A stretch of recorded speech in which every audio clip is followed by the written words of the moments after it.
안녕하세요. 법무법인 산후 이혼 전문 변호사 임경숙입니다. 요즘 부모의 이혼이나 별거로 인해서 자녀가 경제적 어려움을 겪는 경우가 많습니다. 특히 비양육자가 양육비를 지급하지 않아 양육자가 혼자서 경제적 부담을 짊어져야 하는 상황은 매우 안타까운 현실입니다. 오늘은 제가 양육비 이행 청구 소송으로 승소한 사례를 말씀드리겠습니다. 원고 부인입니다. 원고는 피고 남편과 이혼한 후에 한 자녀를 홀로 양육하고 있었습니다. 이혼 당시 피고는 매달 100만 원의 양육비를 지급하기로 합의하였지만 2년 동안 이행을 하지 않았습니다. 원고는 경제적 어려움으로 인해 본인의 소득만으로 자녀를 양육하기에 큰 어려움을 겪고 있었고, 이에 법적 조치를 취하기로 결심했습니다. 원고는 법률 대리인인 저를 통해서 양육비 이행 청구 소송을 준비했습니다. 이혼 당시 체결된 양육비 지급 합의서를 증거로 제출하였고, 남편이 이를 이행하지 않은 사실을 입증하기 위해 은행 계좌 내역 및 통신 기록을 준비했습니다. 법원은 원고의 주장을 받아들여 피고가 정당한 사유 없이 양육비 지급을 이행하지 않았다는 것을 확인했습니다. 피고는 본인의 경제적 사정을 이유로 양육비 지급을 할 수 없었다고 법원에 나와서 항변을 했습니다. 그런데 재판부는 피고가 일정한 직업을 유지하고 있고 소득도 꾸준히 발생하고 있다는 것을 근거로 피고의 주장을 기각했습니다.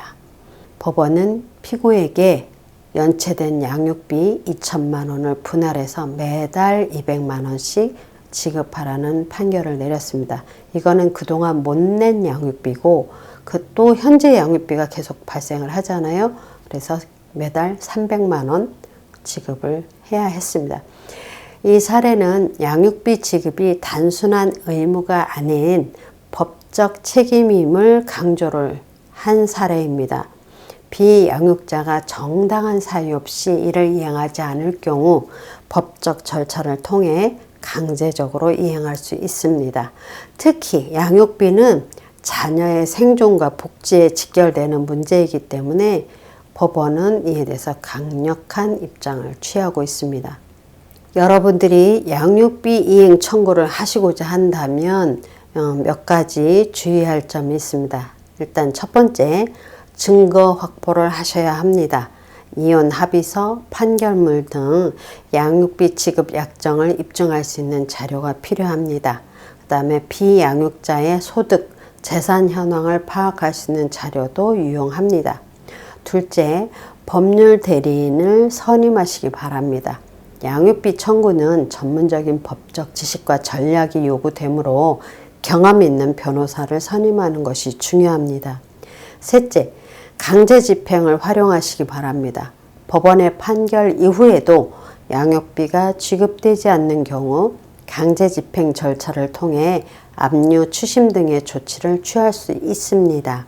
결론적으로 양육비 이행 문제는 많은 가정에서 겪는 현실적인 어려움 중 하나입니다.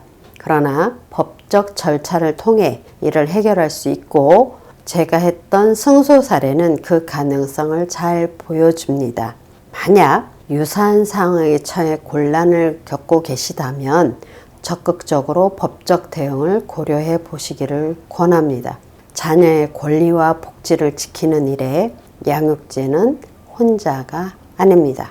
지금까지 임경숙 변호사였습니다. 감사합니다.